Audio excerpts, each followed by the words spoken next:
अगर पाकिस्तान का कद थोड़ा ऊंचा हुआ है इसमें, हमें बुरा नहीं मानना चाहिए। हमारे रीजन में है और पीस आ रही है तो भारत के लिए तो अच्छा ही है। मैं इसको ऐसे लेता हूँ, पाकिस्तान की न्यूट्रलिटी थ्रू आउट रही इस लड़ाई में। जब अटैक किया उन्होंने दोनों को कंडेम किया, इसराइल और यूएस को, कि क्यों अटैक कर रहे हो। तो उन्होंने ईरान के साथ जो है अपनी सहानुभूति जताई। ईरान के साथ इसकी जबरदस्त लैंड बाउंड्री है। एंड संभव इस दौरान इन्होंने उन्होंने ट्रस्ट जीत पाए। देखो, मध्यस्थता वही करता है दो गुटों के बीच में जहां विश्वास हो। तो they have earn the trust of Tehran government. तो मेन स्ट्रीम मीडिया की बातों में मत जाए, और हमारे हक में है, भारत के हक में है कि ये शांति हो, और मैं तो कहूंगा सक्सेसफुल हो। क्यों ना हो सक्सेसफुल ये बातचीत। डोनाल्ड ट्रंप को ये मौका दे दिया पाकिस्तान ने, कि आपको जो है किसी तरीके से आपको मौका दिया उनको इस लड़ाई से निकलने का। हमने प्राइम मिनिस्टर का दौरा इजराइल में, सब कह रहे थे मत जाओ मत जाओ। 2 दिन पहले एक बहुत बड़ी गलती थी, हम आउट हो गए इस लड़ाई से। हमको अपने मुंह की खानी पड़ेगी, हर चीज पे रिपेयर करना है। गलतियां हुई हैं हमारी, और ज्यादा हुई हैं ये मीडिया और हमारा जो ये कि एक माहौल है ये डोमेस्टिक पॉलिटिक्स का, हाँ। उसकी काली छाया कभी भी इंटरनेशनल पे नहीं पड़नी चाहिए। अगर डोनाल्ड ट्रंप को समझा सकते हैं ये पतली गली से निकलने का, अमेरिका को एक मौका पाकिस्तान ने दे दिया। और ये ज्यादा छाती पीटना, जिंगोइज्म, रेटोरिक को कम करें, इनवर्ड लुकिंग बने, अपने एरिया को संभालें। हमारी पॉलिसी है नेबरहुड फर्स्ट, बट क्या हो रहा है नेबरहुड फर्स्ट में। पाकिस्तान इस युद्ध की अब एक तरह से मध्यस्थता कर रहा है। अमेरिका, ईरान दोनों के बड़े नेता वहां पर जाएंगे, बातचीत होगी, और इस युद्ध 40 दिन के इस युद्ध जिसने पूरी दुनिया पर एक बड़ा खतरा पैदा किया हुआ था, उसके थमने के आसार बन रहे हैं। किस तरीके से इस पूरे डेवलपमेंट को देखा जाए? देखो, हमें इसको बहुत पॉजिटिवली देखना चाहिए, क्योंकि सबसे ज्यादा इस युद्ध का असर भारत के ऊपर है, भारत की गरीब जनता के ऊपर है। मतलब अब बिटुमन से लेके, पॉलीमर से लेके, फर्टिलाइजर से लेके, हमारे एक्सपोर्ट से लेके, क्रूड ऑयल से लेके, एलपीजी, सीएनजी, हमारी इंडस्ट्री, सब पे प्रभाव पड़ा है। तो हमें तो ऐसे मेच्योर डेमोक्रेसी, और अब समझाऊंगा कि पाकिस्तान क्यों पाकिस्तान। देखो, मीडिया में जो मर्जी कहे, कुछ चीजें रियलिटी हमें एक्सेप्ट करनी चाहिए। जी। पहली बात, पाकिस्तान की न्यूट्रलिटी थ्रू आउट रही इस लड़ाई में। जब अटैक किया उन्होंने दोनों को कंडेम किया, इसराइल और यूएस को, कि क्यों अटैक कर रहे हो। तो उन्होंने ईरान के साथ जो है अपनी सहानुभूति जताई। हाँ। उसके बाद ईरान के साथ इसकी जबरदस्त लैंड बाउंड्री है। हाँ। एंड संभव इस दौरान इन्होंने उन्होंने ट्रस्ट जीत पाए। देखो, मध्यस्थता वही करता है हाँ। दो गुटों के बीच में जहां विश्वास हो। हम्म। तो they have earn the trust of Tehran government. Hmm. आते हैं यूएस पे। तो यूएस के साथ आपको पता ही है ऑप सिंदूर के बाद किस प्रकार से पाकिस्तान मिलिट्री के डायरेक्ट रिश्ते हुए हैं। उनके आर्मी चीफ जो फील्ड मार्शल बन गए, उनको डोनाल्ड ट्रंप ने 2-3 बार खुद बुलाया है लंच पे। और उनकी उनकी शायद कहीं ना कहीं सलाह मशवरा को अमेरिका भी मानता है। तो जब अमेरिका और ईरान दोनों तैयार हैं, तो पूरी चीज में देखो, ओमान लड़ाई में शामिल है। कतर को ये एक्सेप्ट नहीं करेंगे ईरान वाले, टर्की को भी एक्सेप्ट नहीं करेंगे। और एक और बड़ा फैक्टर है विक्रांत इसमें, अगर पाकिस्तान का कद थोड़ा ऊंचा हुआ है इसमें, हमें बुरा नहीं मानना चाहिए। हमारे रीजन में है और पीस आ रही है तो भारत के लिए तो अच्छा ही है। मैं इसको ऐसे लेता हूँ। हम लोग शांति तो चाहते हैं, लेकिन पाकिस्तान चूंकि सूत्रधार है तो कुछ आपत्तियां हैं, और इस तरीके की फीलिंग भी आ रही है कि बातचीत टॉक हो पाएगी कि नहीं हो पाएगी, वो फेल हो जाएंगी। तो पाकिस्तान क्यों कर रहा है ये टॉक, इसको लेकर ज्यादा आपत्ति है, बशर्ते इसके कि शांति किसी तरह आए। तो क्या ये मेन स्ट्रीम मीडिया खुद कंफ्यूज है, या उसकी सोच में कहीं गड़बड़ी है? तो मेन स्ट्रीम मीडिया तो बहुत ही खराब हो चुका है हमारा। इनके पास सिर्फ हेट स्प्रेड करने के, एक डिविसिव एजेंडा स्प्रेड करने के, और चिल्लम चिल्लाने के अलावा कुछ नहीं है इनके पास देने के लिए। इनको तो देखना बंद कर देना चाहिए।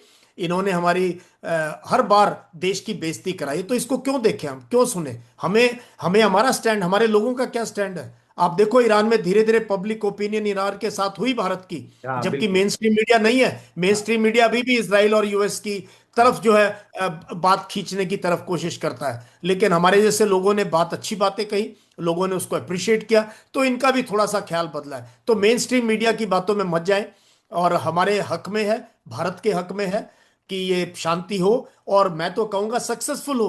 क्यों हम्म। ना हो सक्सेसफुल ये बातचीत।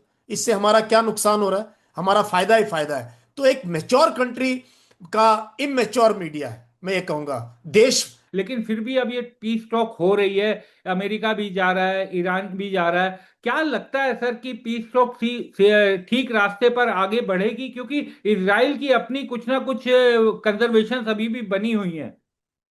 देखो, इस पीस टॉक्स का मेन मुद्दा ये है, क्या अमेरिका इजराइल को काबू कर सकता है?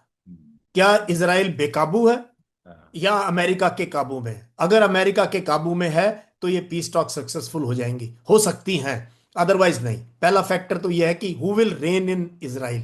इजराइल ने जो कल किया है ना, हाँ। 300 से ऊपर लोग मारे हैं, जिसमें हाँ। अधिकतर बच्चे, औरतें हैं। ये क्रिमिनल कोर्ट में लेके जाना चाहिए इन लोगों को। ये इंटरनेशनल क्रिमिनल से ये लोग जो इन्होंने एक्शन किया है। कहना नाम हिजबुल्लाह का है लेकिन मर रहे हैं लोग हैं। तो बिल्कुल हमें इसकी कंडेमनेशन करना चाहिए, और इसराइल को somebody मस्ट कंट्रोल इसराइल, क्योंकि अगर इसराइल कंट्रोल में नहीं आएगा कभी भी पीस नहीं आ सकती। पहला फैक्टर यह है। दूसरा, डोनाल्ड ट्रंप को यह मौका दे दिया पाकिस्तान ने, हम्म। कि आपको जो है किसी तरीके से आपको मौका दिया उनको इस लड़ाई से निकलने का। अगर वो ये मौका ले लेंगे, अगर समझदार होंगे, जेडी वांस समझते हैं वो इस लड़ाई के खिलाफ थे। हाँ। जेडी वांस कभी भी ये लड़ाई नहीं चाहते थे। अमेरिका की मिलिट्री ये लड़ाई नहीं चाहती थी। अमेरिका की जो स्ट्रेटजिक कम्युनिटी इस लड़ाई के खिलाफ है, अमेरिका के लोग खिलाफ हैं। अगर डोनाल्ड ट्रंप को समझा सकते हैं ये पतली गली से निकलने का, अमेरिका को एक मौका पाकिस्तान ने दे दिया, तेहरान ने दे दिया है। बिल्कुल सर, जिस युद्ध शुरू हुआ 28 तारीख को, उससे पहले स्ट्रेट ऑफ हॉर्मोज की जो स्थिति थी, अब जंग खत्म करने पर मांग की जा रही है कि उसको उसी स्थिति पे कर दिया जाए। अरे भाई, फिर तो 28 से पहले स्ट्रेट ऑफ हॉर्मोज आराम से चल ही रहा था, एकदम खुला ही हुआ था, फिर हाँ युद्ध किस बिल्कुल, लिए किया अब सारी बातचीत हो रही है उसको खोलने की। हम भी कह रहे हैं, हमारा एमईए भी स्टेटमेंट दे रहा है, हॉर्मूज खुला भी खुला था। तब गया? तो हम नहीं बोले। 28 तारीख को क्यों नहीं बोले? हमने क्यों नहीं कंडेम किया? और उसमें माइंस लगी हुई हैं। अब जो एरिया बच गया है ना, देखो, जो नेविगेशन समझते हैं, ये जी। बहुत इंपॉर्टेंट वाटर वे, दिस हाँ। Are not open seas. हाँ। इंपॉर्टेंट वाटर पे, इस पे बड़ी बड़ी जो ऑयल टैंकर निकलते हैं, ये इनको छोटी शिप्स गाइड करके लेके जाती हैं। हाँ। तो वो और नैरो हो गया है, क्योंकि कुछ एरिया में माइनिंग, माइनिंग। लैंड सी हाँ। माइंस लगी हुई हैं। तो हाँ। सिर्फ ईरान की नेवी ही आपको निकाल सकती है यहां से बाहर, हाँ। और वो बिना टोल टैक्स के निकलोगे नहीं। हाँ। निकलोगे नहीं, बिल्कुल। और जो नुकसान हुआ है ईरान का कौन भरपाई करेगा? या हाँ। तो यूएस दे वापस उनको, कितने बिलियन डॉलर का नुकसान है, नहीं तो वो इस जरिए से लेंगे। हाँ। वो तो तो ईरान ने तो ये साफ तो, भी कर दिया है। हाँ। हाँ बिल्कुल। सर, भारत के लिए सर अब कैसी सिचुएशन, अगर हम ज्योग्राफिकली देखें, पाकिस्तान का कद बढ़ता हुआ दिखाई दे रहा है सर। चाइना जो है वो पाकिस्तान के साथ दिखाई दे रहा है इस टॉक्स में। पाकिस्तान, चाइना ने डायरेक्शन भी दिया किस तरीके से आप सब काम कीजिए। बांग्लादेश हमारे साथ नहीं है। तो इंडिया के लिए सर थोड़ा टफ टाइम भी है, और कुछ हमसे जो डिप्लोमेटिक गलतियां हुई, अब उनको तेजी से सुधारना पड़ेगा। अभी क्या है ना विक्रांत, अभी ऐसा है कि हमारे जैसा, आप जैसा, हम कुछ बताना भी चाहें हाँ। और वो करना चाहें तो उसको भी बहुत, मतलब एकदम ऐसे लिया जाता है, क्यों बोल रहे हैं? देखो, बहुत एविडेंट है, it is as evident as sun in the sky. हाँ। हमने प्राइम मिनिस्टर का दौरा इसराइल में, सब हाँ। कह रहे थे मत जाओ, मत जाओ। 2 दिन पहले हम्म। एक बहुत बड़ी गलती थी, हम आउट हो गए इस लड़ाई से। हाँ। उसके बाद हमने आयतुल्ला खमैनी की मौत पे शोक, बाद 5 दिन के बाद वो भी एक फॉरेन सेक्रेटरी गए। फिर जो शिप हमारे पास आए थे उनके बच्चे यहाँ परेड करके गए, वो मरे, हमने कुछ नहीं कहा। उसके बाद जिस तरीके से लड़ाई, अभी भी हम ये कह रहे हॉर्मूज खोल दो, एक बार भी हमने कंडेम नहीं किया। यूएस तो, रीजन मुझे समझ नहीं आ रहा क्या कारण है। जब भारत कमजोर था, हम्म। गरीब था, तब तो भारत खड़ा रहता था हाँ। हर मुद्दों पे दुनिया के सामने, एक मॉरल अथॉरिटी थी इंडिया की, बिकॉज ये गौतम बुद्ध का देश है भाई, हाँ। महावीर, जैन का भगवान महावीर का देश है, गुरु नानक का देश है। हाँ। तो यहाँ एक हमारी मॉरल स्टैंडिंग थी दुनिया में, हमारी लीडरशिप की बहुत रेस्पेक्ट थी। अब हम जो है क्लियरली इस युद्ध में तो क्लियरली हम नजर आए हैं यूएस और इसराइल के पाले में, और उन दोनों की नाक जो है जमीन पे रगड़ दी गई है ईरान ने, बहुत बुरी तरीके से। रिकवर कर सकते, एक तो थोड़ा मीडिया को कंट्रोल करें, ये हाँ। बहुत वाहियात बात करेंगे जो है। We should welcome successful talks. Bangladesh पे किसी दिन और बात करूंगा, मैं हाँ। वहां 1 साल रहा हूं। हमको जी। अपने मुंह की खानी पड़ेगी हर चीज पे। रिपेयर करना है, हम्म। गलतियां हुई हैं हमारी, और ज्यादा हुई हैं ये मीडिया, और हमारा जो एक माहौल है, ये डोमेस्टिक पॉलिटिक्स का, हाँ। उसकी काली छाया कभी भी इंटरनेशनल पे नहीं पड़नी चाहिए। ये एक बिल्कुल। ये एक, एक ट्रेंड जो है ये ठीक नहीं है।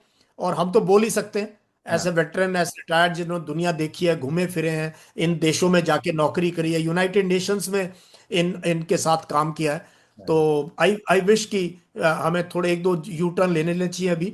हाँ और ये ज्यादा छाती पीटना, जिंगोइज्म, रेटोरिक को कम करें, इनवर्ड लुकिंग बने, अपने एरिया को संभालें। हमारी पॉलिसी है नेबरहुड फर्स्ट, बट हाँ क्या हो रहा है नेबरहुड फर्स्ट में उस पे। और मैं बार बार कह रहा हूं विक्रांत, पहले अपना रीजन है। और हाँ ये तो हम हिंदुस्तान से ज्यादा कौन समझता है, पहले अपना गली मोहल्ला, हाँ अपना पाना, अपना गांव, अपनी तहसील, अपना जिला, अपना प्रांत, अपना देश। हाँ और उसके आसपास कौन है जो कंट्रीज हम पे डिपेंडेंट है। तो हमें यहाँ नेट सिक्योरिटी प्रोवाइडर होना चाहिए और अपनी कैपेबिलिटीज पे काम करना चाहिए। कैपेबिलिटीज पे जिसपे आत्मनिर्भरता है, हम्म, मेक इन इंडिया है, ये स्लोगन नहीं रहने चाहिए। अभी भी हम बिल्कुल। इतने हथियार बाहर से ले रहे हैं। तो हम्म, हमें, मैं कहता हूं 20 साल अपनी ही बात सोचें, कैसे देश का उत्थान करें, गरीबी से ऊपर उठाएं, हिंदू मुस्लिम ये ना करें, मीडिया को भी फोन करके बोल दें यार अभी 1-2 साल रहने दो, बहुत ज्यादा हो गया ये, है ना। तो हाँ तब जाके ये रिपेयर होगा, टाइज रिपेयर होंगी, and nobody can stop India, है ना। तो but we need to project an India which is admired, which is admired for rightful things.